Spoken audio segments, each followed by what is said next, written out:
we are looking to left or right when we are doing anything or everything wrong.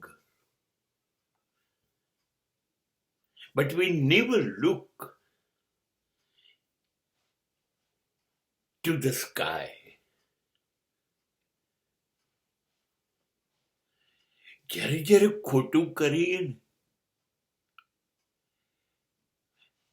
ત્યારે માણસ ચારે બાજુ ડાફોયા મારે, ડાબી બાજુ જુએ, જમણી બાજુ જુએ, આગળ જુએ, પાછળ જુએ.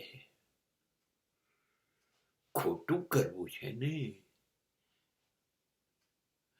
એટલે ડર તો સતત રહેવાનું, કોઈ જોઈ ના જાય, પકડાઈ ના જઈએ. કેટલી બધી ચિંતા થાય છે ખોટું કરીએ છીએ માટે. બધી જ સાવચેતી રાખીએ છે, પણ ઉપર આકાશમાં માલિક ઈશ્વર પરમાત્મા રહે છે, એની તરફ નથી જોતા. તમે એની તરફ નથી જોતા, પણ એ તો તમારી તરફ જુએ છે. એવી કોઈ જગ્યા જ નથી આ બ્રહ્માંડમાં કે જ્યાં એ ન હોય. એ તો બધે જ છે. હવે તમે કોઈ પણ જગ્યાએ ખોટું કરશો તો ત્યાં તો નોંધાઈ જ જવાનું છે. ગિરીન જોશી કરીને જુનાગઢના એક કવિ છે, એમણે 2 લીટી એવી લખી હતી કે મારે ઈશ્વરના ખૂનનું કાવતરું ઘડવું છે, પણ એવી જગ્યા ની શોધમાં છું જ્યાં એ ના હોય. એટલે ના પાડે છે, ઈશ્વરને મારી નાખવાની વાત કરે છે, છતાં કબૂલ કરે છે કે ઈશ્વર તો બધે છે જ, માટે હું કાવતરું ઘડી નહીં શકું, મારી નહીં શકું. દેખાય છે નાસ્તિક, પણ છે આસ્તિક.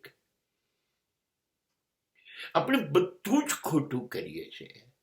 અને આ દુનિયામાં જે લોકો છે આપણા જેવા, એ જોઈ ના જાય, એનાથી બી જઈએ છે. પણ ઉપરવાળો જેણે આખી દુનિયા બનાવી, જેણે આ બધા લોકોને બનાયા, આપણને પણ, એનાથી નથી ડરતા. અને આ સમાજ જેનું ઈશ્વર પાસે ક્યારેય કશું આવવાનું નથી, એને ખબર પડશે તો એ શું કરી લેશે?